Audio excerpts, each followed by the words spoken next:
Chapter number 5 जिसका name है when people rebel 1857 and after.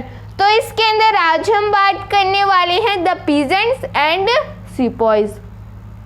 तो इसके पिछले वीडियो के अंदर हमने जाना था कि जो नवाब्स थे वो क्यों रिवोल्ट के अंदर उन्होंने पार्टिसिपेट किया, क्योंकि उनके बहुत सारे रीजंस थे। जो भी ब्रिटिश ईस्ट इंडिया कंपनी थी उन्होंने उनके किंगडम के ऊपर अपना रूल कर लिया था, तो वैसे उसके बहुत सारे रीजंस थे जिन्हें हमने हमारे पिछले वीडियो के अंदर पढ़ा था। तो इस वीडियो के अंदर हम पीजेंट्स की प्रॉब्लम्स को समझेंगे और सिपॉइज की प्रॉब्लम्स को समझेंगे कि उन्होंने क्यों रिवोल्ट के अंदर पार्टिसिपेट किया। तो पहले हम पीजेंट्स के बारे में जान लेते हैं। तो हम पीजेंट्स से बात कर रहे हैं, तो पीजेंट्स के बारे में बात करें तो कॉमन सेंस वाली बात है कि हमें गांव के अंदर जाना होगा। तो इन कंट्री साइड विलेजेस के अंदर, कंट्री साइड के अंदर पीजेंट्स एंड जमींदार शोड देयर रिजेंटमेंट। जो भी पीजेंट्स होते हैं और जो भी जमींदार होते हैं उन्होंने अपनी रिजेंटमेंट बताई, मतलब उन्होंने अपनी दशा बताई, उन्होंने अपना दुख बताया कि हम कैसे ब्रिटिशर्स को सफ़र कर रहे हैं, या फिर ये जो ब्रिटिश ईस्ट इंडिया कंपनी है वो हमें कितना भयंकर मारती है टैक्स के लिए, तो हम उसको सफ़र कर रहे हैं। तो जो भी पीजेंट्स होते हैं और जो जमींदार होते हैं उन्होंने अपना दुख बताया। वो परेशान क्यों थे ब्रिटिश ईस्ट इंडिया कंपनी से? तो हाई टैक्स, मतलब जो ब्रिटिश ईस्ट इंडिया कंपनी जो टैक्स लेती थी वो बहुत ही ज़्यादा हाई था। तो उसके बारे में हमने हमारे 3rd चैप्टर के अंदर पढ़ा था। तो जो परमानेंट सेटलमेंट थे, महलवारी सिस्टम था और जो रियोटवारी सिस्टम था, तो वो सब हमने हमारे 3rd चैप्टर के अंदर पढ़ा था कि जो ब्रिटिश ईस्ट इंडिया कंपनी थी वो बहुत ही ज़्यादा टैक्स लेती थी पीजेंट से। फिर दूसरी प्रॉब्लम क्या है? Rigid method of tax collection. अब वो टैक्स तो कलेक्ट करते थे लेकिन टैक्स को कलेक्ट करने का भी अलग ही तरीका होता था। जैसे वो ब्रिटिशर्स के एक पेड सर्वेंट होती थी। पेड सर्वेंट कौन होते थे ब्रिटिशर्स के? तो जो गोमास्ताज होते थे। तो ब्रिटिश ईस्ट इंडिया कंपनी गोमास्ताज को पैसे दे देती थी और बोलती थी कि आप पीजेंट से टैक्स लेके आ जाओ। और हमने लठियाल्स के बारे में भी जाना था, जिनके हाथों में लकड़ी होती है, तो वो लोगों को डराते थे और उनसे टैक्स लेते थे। तो दूसरी प्रॉब्लम हो गई। पहली प्रॉब्लम बहुत ज़्यादा टैक्स था। दूसरी प्रॉब्लम ये है कि जो भी टैक्स कलेक्ट करने का तरीका था वो बहुत ही ज़्यादा रिजिड था, या फिर बहुत ही ज़्यादा भयंकर, या फिर बहुत ही ज़्यादा खराब मेथड था। फिर लॉस्ट लैंड टू ब्रिटिश। तो हमारा 3rd पॉइंट क्या है? लॉस्ट लैंड टू ब्रिटिश, मतलब उन्होंने अपनी जो ज़मीन थी जिसके ऊपर उनके पूर्वज खेती किया करते थे वो उन्होंने ब्रिटिश ईस्ट इंडिया कंपनी को दे दी, क्योंकि बहुत ज़्यादा टैक्स होता था। तो वो जो फार्मर्स होते थे वो उस टैक्स को चुका नहीं पाते थे, तो इसी कारण से ब्रिटिशर्स ने उनकी ज़मीन को हड़प लिया। तो लॉस्ट लैंड टू ब्रिटिश, उन्होंने अपनी ज़मीन जो है वो खो दी थी। तो इन्हीं कारणों के कारण फार्मर्स को लगा कि अब हम एक बार रिवॉल्ट तो करके ही रहेंगे, क्योंकि वो बहुत ही ज़्यादा परेशान हो गए थे ब्रिटिशर से। फिर हमने पीजेंट्स की प्रॉब्लम को तो समझ लिया, अब हम सिपॉइज की प्रॉब्लम को पढ़ लेते हैं। तो हमने पीजेंट्स की प्रॉब्लम को तो समझ लिया, अब हम सिपॉइज की प्रॉब्लम को समझ लेते हैं। तो दे वर अनहैप्पी अबाउट देयर पे, allowances and condition of service. मतलब जो भी सिपॉइज थे, या फिर सिपॉइज कौन होते हैं? जो ब्रिटिशर्स के अंदर काम करते थे, उनके सोल्जर्स की तरह वो काम करते थे। अब आप सोचोगे कि चलो नवाब का समझ में आया क्योंकि उन्होंने अपना किंगडम खो दिया। पीजेंट्स का समझ में आया कि उनका जो टैक्स होता था वो बहुत ही ज़्यादा हाई होता था। टैक्स को कलेक्ट करने का मेथड जो होता था वो बहुत ही ज़्यादा ख़राब होता था। और तीसरी प्रॉब्लम क्या है? जो ब्रिटिश ईस्ट इंडिया कंपनी थी वो उनकी लैंड को अपने अंडर ले लेती थी।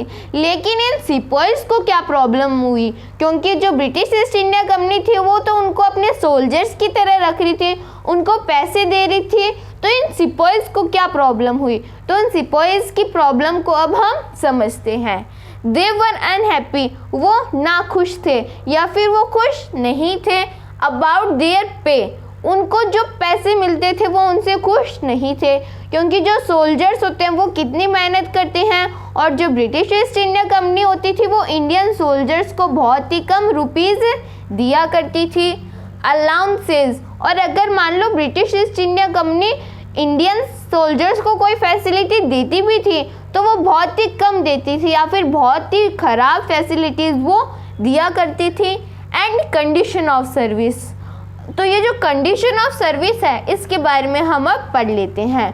तो British East India company rules लेकर आती थी, और उनके जो रूल्स होते थे वो बहुत ही ज़्यादा ख़राब होते थे, वो जो सिपाहीज होते हैं उनको हर्ट करते थे। तो पहला रूल क्या है, some of the new rules moreover violated the religious sensibilities and believes. वो वायलेट करते थे, मतलब जैसे मान लो वो वायलेट करते थे उनके रिलीजियस सेंसिबिलिटीज़ को और बिलीव्स को। मान लो पहले के समय में जो गन होती थी, तो पहले के समय में जो गन होती थी उसको चलाने के लिए या फिर किसी को मारने के लिए गन से उसके अंदर एक कारतूस होता था, तो कारतूस को पहले मुंह से छीलना पड़ता था।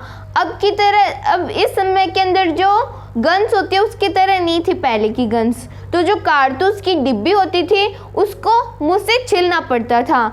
तो माना जाता है या फिर ये अफवाह फैल गई थी कि वो जो डिब्बी होती है उसके ऊपर जो ग्रीसिंग की जाती थी वो काऊ के जो चमड़ी होती है उससे या फिर पिग की चमड़ी से किया जाता था। तो जो हिंदू रूलर्स, जो हिंदुइज्म धर्म के जो पीपल थे वो काऊ को अपनी माँ के समान मानते हैं, तो हिंदूज को लगा कि ये हमारी माँ की जो चमड़ी होती है उसको क्यों लगा रहे हैं कारतूस के ऊपर। तो जो हिंदू रूल के जो हिंदूज थे वो बहुत ही ज़्यादा नाखुश थे, क्योंकि उनकी जो काऊ थी उनकी जो चमड़ी थी वो उस कारतूस पर लगाई जा रही थी। और फिर मुस्लिम रूलर्स भी नाखुश थे, या फिर जो मुस्लिम को फॉलो करने वाले थे वो भी बहुत ही ज़्यादा दुखी थे, क्योंकि जो मुस्लिम्स थे वो पिग को ही क्योंकि फैट को मुंह के अंदर लेना बिल्कुल भी पसंद नहीं करते थे। तो हिंदू और मुस्लिम दोनों के सिपाहीज बहुत ही ज़्यादा दुखी थे। तो उनकी जो भी रिलीजियस सेंसिबिलिटीज़ है और जो बिलीफ्स है वो हर्ट हो रहे थे, किसके कारण, ब्रिटिश ईस्ट इंडिया कंपनी के कारण।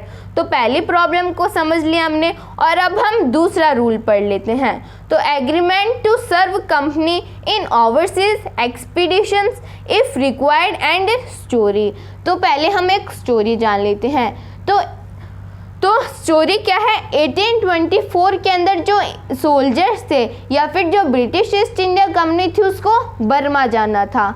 तो बर्मा क्यों जाना था, क्योंकि कोई रीज़न हो गया होगा तो उनको बर्मा जाना था। बर्मा कहाँ है, म्यांमार के अंदर। और म्यांमार कहाँ है, जैसे मान लो ये इंडिया है तो इंडिया के ये पास में ये म्यांमार है, तो म्यांमार जाना था।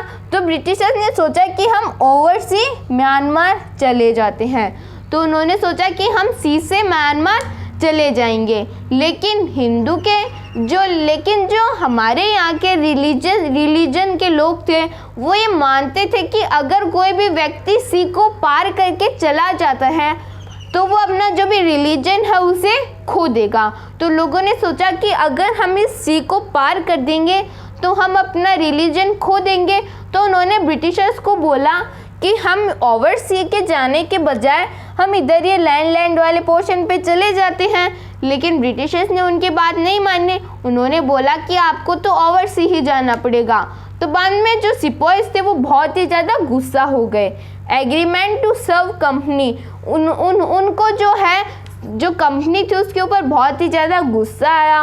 Overseas expedition if required and story, तो बाद में ब्रिटिशर्स ने एक एग्रीमेंट साइन कर दिया, और उस एग्रीमेंट के अंदर उन्होंने बोल दिया कि अगर जब कभी भी ज़रूरत हुई किसको, ब्रिटिश ईस्ट इंडिया कंपनी को सी को पार करने के लिए, अगर जब कभी भी ज़रूरत हुई सी के इस वाले पार्ट से किसी दूसरे पार्ट के अंदर जाने के लिए, सी को पार करते हुए, तो जो भी यहाँ का सोल्जर रहेगा उसको वो पार करके जाना ही होगा, फिर चाहे से उसके रिलीजियस सेंटिमेंट ही क्यों ना हर्ट हो। तो बाद में उन्होंने एक एग्रीमेंट साइन कर लिया कि चाहे किसी भी रिलीजन का व्यक्ति हो, उसे सी को पार करके तो जाना ही होगा, तभी हम उसे हमारी ये जो कंपनी की जो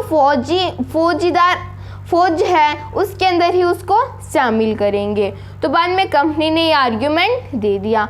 तो हमने 2 रूल्स के बारे में तो समझ लिया, अब इसका थर्ड रूल जानते हैं। तो थर्ड रूल क्या था, मतलब ब्रिटिशर्स जो भी सिपाहीज थे वो बहुत ही ज़्यादा गुस्सा थे, किसके कारण, जो भी गांव के अंदर हो रहा था। अब गांव के अंदर क्या हो रहा था, पहले जो भी सिपाहीज थे जो ब्रिटिश ईस्ट इंडिया कंपनी के अंदर वर्क करते थे, वो भी किसी ना किसी जो पीजेंट है उसके ही बेटे होंगे। तो मतलब जो सिपाही होता है उसके फादर जो है वो खेत के अंदर काम किया करते थे, तो उनके खेत के अंदर जो काम किया करते थे तब उनके पास पैसे नहीं थे, तो इसी कारण से तो वो ब्रिटिश ईस्ट इंडिया कंपनी के जो फौजीदार होते उसके अंदर गए थे। अगर उनके पास पैसे होते तो वो ईस्ट इंडिया कंपनी वाली फ़ौज के अंदर क्यों जाते, तो बाद में वो फ़ौज के अंदर गए थे क्योंकि उनके पिता फार्मर थे, उनके पास में कोई पैसे नहीं थे।